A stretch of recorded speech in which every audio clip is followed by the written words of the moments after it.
Okay, ganito lang. So, meaning class, magsuma ka mo sa inyong mga quiz for exam kasi doon yung get pangita sa mga section properties. 2 hours. Ano siya? Day 2. Day 1 yung PRCT. Ang tipo ya, sir. Saan ang tipo, sir? Ang tipo ya, sir? Day 2. So, day 3 or day 4. Hindi kayo matabo, si PRCT, hindi siya pinibutang sa mga day 4 kasi since regular offering siya, so dapat ibutang siya sa professional courses na schedule, which is day 1 of day 2. Ang mga special, which is STAT, so yung mga special, theory 1, hindi na sila mag-fall sa day 1 of day 2 kay madinaguso sila upod sa mga regular offering subjects sa mga second sem. So expect ako kung second sem, PRCT kag still day 1, day 2. Kung second sem, kung first sem siya, that is day 3, day 4. Okay, mga special offering. Usually kasi mga special offering, ginabutang sa mga 4th day or 5th day. So, PRCT, day 1. Still, day 2. O, isa pa kahin. PRCT, morning.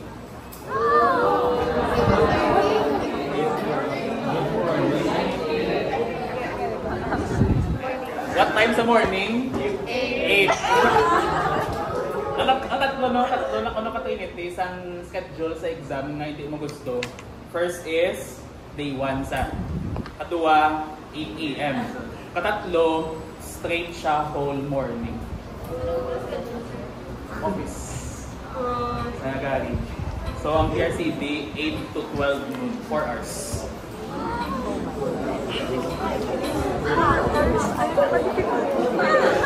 Still kas 2 hours, o kaya 2 hours.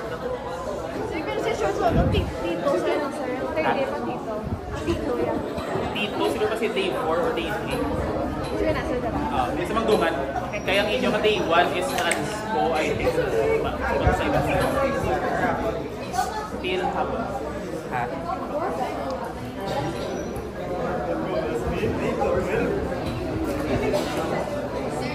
Yes. Sa still, ma-decide kami dahil may. Okay, so tayo mga codes needed natin kasi attach na sa ha? Medyo man pag may mga ways, ang crazy, don't worry, yatag ng ilang equation. Bubuang ko na. Wala din kasi sa crazy.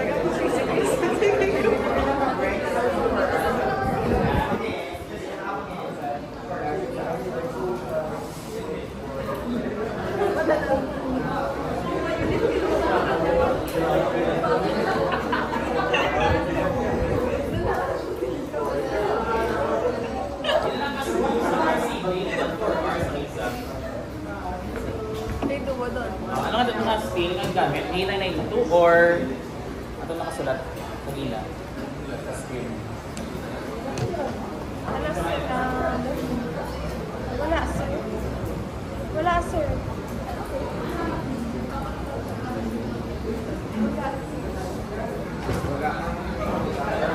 Kung ano po we will use the recommendations ng ASTM. Saan recommended the ASTM? For structural T.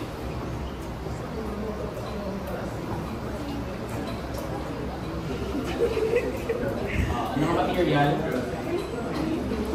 Ano? Ang ASTM specs. Structural T. Structural T is a derivation sa wide flange, so that is also A99.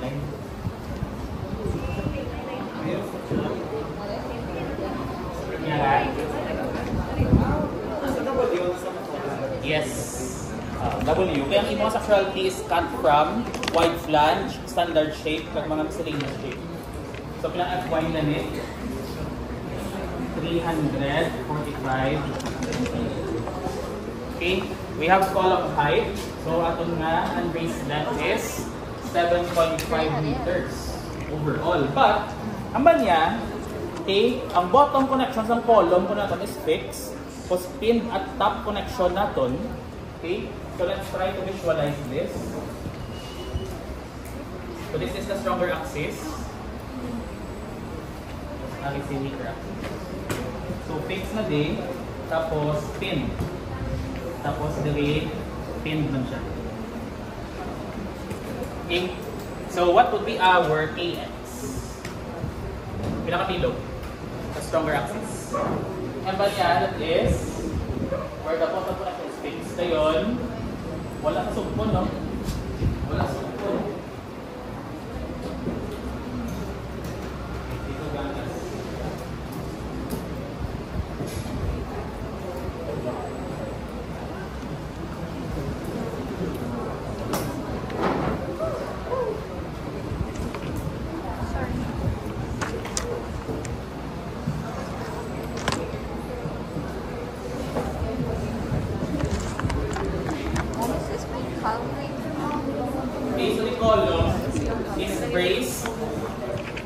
About the minor axis at mid-height and doesn't restrict any torsional or warping deformation along its length. So, ano nga ito? Conclusion. So, for our stronger axis, i-unbrace siya all throughout sa aton na 7.5 meters na length. So, meaning, isa lang aton nga LX na value day, which is equal to 7.5 meters. So, for our LY, we will have duwa ka length. Okay, ang atong LY1 from bottom to top, so that is 3.75 meters. Then from mid-height to top, which is also 3.75 meters. Then ang atong na LZ, wala siya may mention na there is support along the length to resist torsion or warping. So ang LZ na is also equal to 7.5 meters. Okay, pilang atong na KX. Fix, meaning whole siya nga height.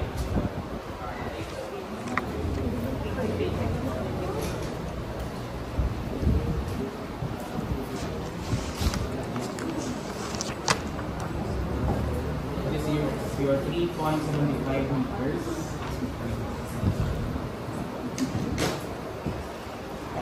AX, meaning whole height siya, kaya unbrace na siya sa stronger axis. So, ang EX is fixed pin, that is 0.7.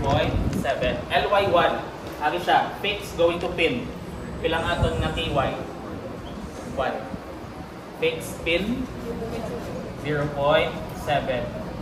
KY2, pin kag pin, that is 1.0. And for our LZ, or in consideration to our torsional backplane, wala siya kuno sang restraint all throughout, so we'll consider ang whole length ng column nimo as 100% sa inang length. So we will use KZ equal to 1.0. Okay? Sumata.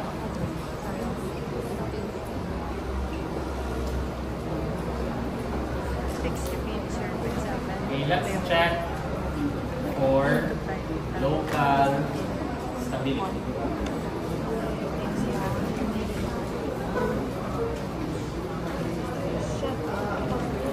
Okay, let's check for flange. Flange na flange. So we have our ratio ng width to thickness, which is 11.1. Kailangan natin na limiting ratio, lambda sub r, for flange. Ang flange sa structurality, is this a stiffened or unstiffened na element? Stiffened or stiffened? Flange. Unstiffened. Kaya wala siya rin support both ends. So what would be the limiting ratio sa inyong element? Kita sila. Lambda sub r. Ano siya case? Section 502.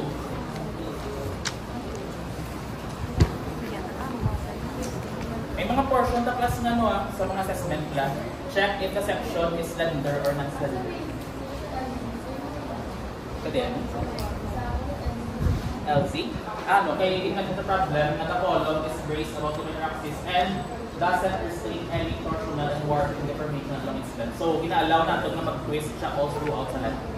So 100% ng length is gina-assume na mag-twist kung may torsional backplane. Pag most of the time class 1, gina siya ang atong case. So gina-assume na whole length is mag-twist.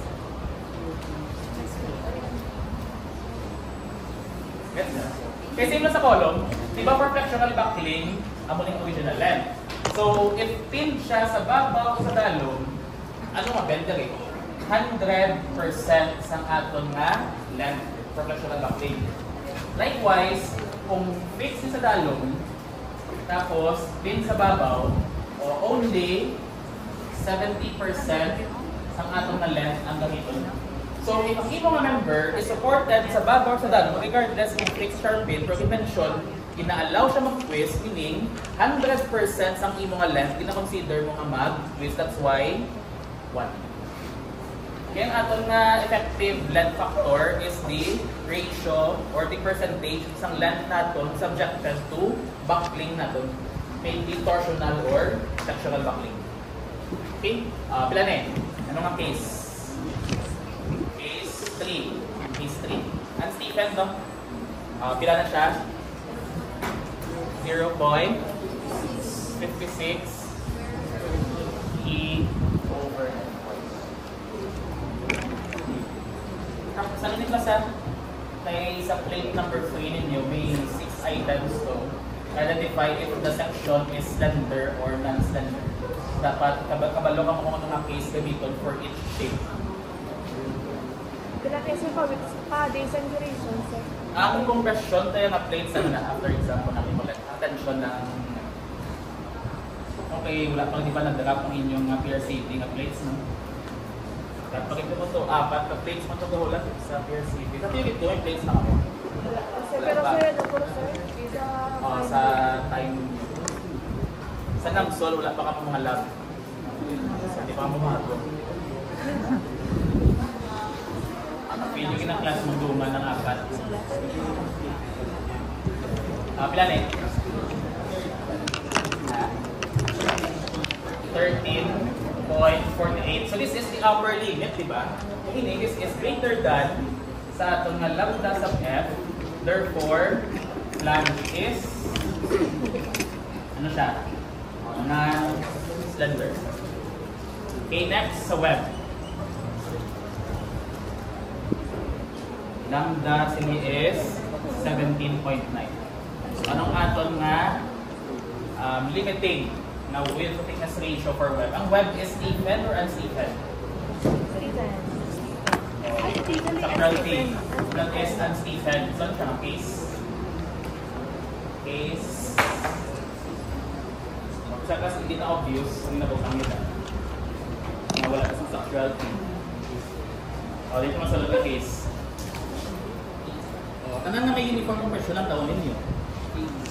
Then case 8. Ang 8 is unstephen, no? Hindi, ang 8 is stephen. Unstephen na lang daw.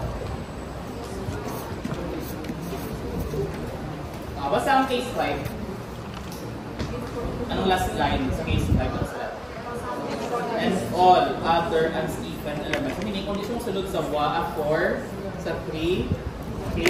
Gusto mong sulod under case 5, which is, ano na siya? 0.45.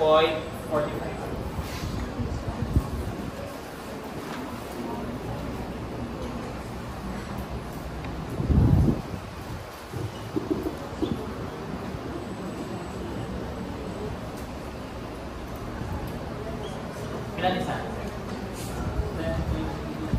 10.83. Uy! Sakto niya yung gamit. Hindi. Feel ko niya siya case 5. Hindi naman siya special case. Case 7, sir? Case 8. Hindi. Nag-delete ito. May case 5. Case 8. Case 8, ano nakasulat dala? Uniform compression in stems of teeth. Actually, class, may misprinting na kaya nasiping. Supposedly, si case 8, okay, kag si case 7, ano na siya? Stephen na or unstephen? Saan nyo, no? Diba case 7, flexure in flanges of teeth. Diba ang flange is unstephen. Si case 8, that is also, ano siya, stem sang teeth. So that's also unstephen. So kulang na class subpunod, may linya na diyo. Unstephen na dapat. So that is case 8. Plan eh, 0.75. 0.75.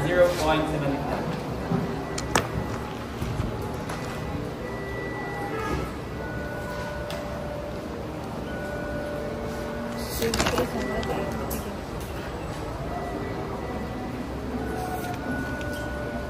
eh? 18.06. So, ito tayo na lang.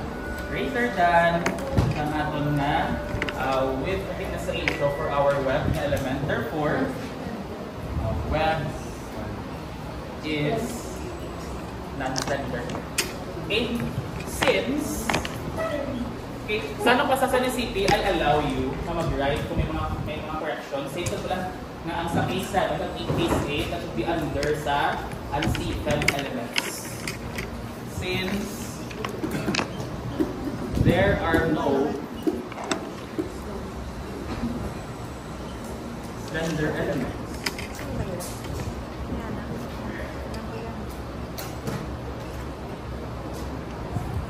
therefore, section is slender. Okay. Let's now proceed to our slenderness ratio. Ay, sorry. Non-slender. At-check ko lang kung follow pa ba. Non-slender. Okay, so we can apply section 505.3, no? 2.3. Oh. Kx Lx over Rx, Ky Ly over Ry, 1. Tapos Ky Ly over Ry, 2. Okay. Mamanatin na ito. So for our slenderness ratio about the stronger axis, so we'll have Kx na 0.7. A and brace length natin we have 7,500 all over our X natin which is 46.8. Ilan isa?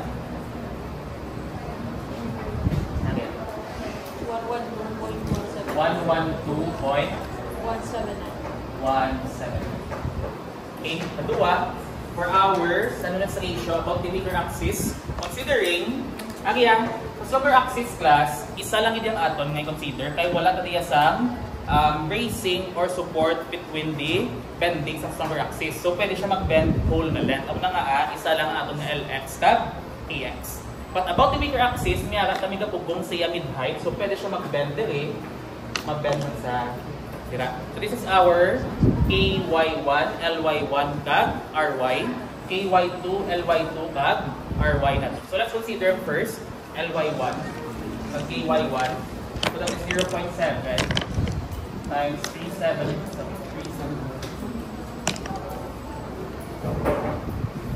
all over Ry, which is Ry 101. Ilan eh? 2099. Okay, for second case, there is a bago, bend ang aton ng weaker axis. So Ky2, that is 1, 3750 over 101. Ilan eh? 37 plus 0.29. Okay? So what would be our critical slenderness ratio for flexural backplane na limit stress? We will use this value. Diba abi natin, usually sa weaker axis mauna ma-fail. But given dire, mas dako ang slenderness ratio sa backplane about the stronger axis. So we will use this for ano nga limit state? Flexural backplane. Anong gamiton natin for our flexural torsional backplane? Ang slenderness ratio for CRY ang sa ano, right about the axis of symmetry. Hindi ng atong axis of symmetry. Ari sa Y mismo. So, for our FCRY, hindi na gamiton ta. Ang technical which is ari.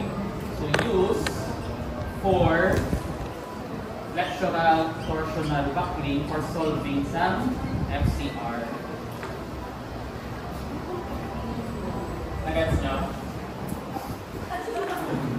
Iwan. Kaya sa ating flexural buckling, we are not concerned about the symmetry niya, but rather, sa diin, pinaka-weak siya in terms of buckling in general, or the Euler's na buckling. So, ang ating ginagamit is the largest na slenderness ratio. But when solving for flexural torsional buckling, ang ginagamit natin for try and crazy. Okay, for our try, ang ginagamit natin din Euler's buckling stress is in relative to the axis of symmetry.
Ma-extend ako mga 5 minutes. Explain ko lang na amuni kay flexural buckling na amuni kay flexural torsional buckling. Okay, so let's now solve for our Pn. Okay, for ilang Pn natin, diba, in general is equal to FCR times Ag. So we will have the following limit states natin. First, for our flexural buckling. Natuwa, we will have limit states for since ang ating perception is singly symmetric. So both flexural buckling and flexural torsional buckling shall be applied. Kadua will have flexural torsional buckling. So for our flexural buckling class, we need to check first if ang ating flexural buckling is elastic or inelastic na flexural buckling. Paano ko ma-check? We need to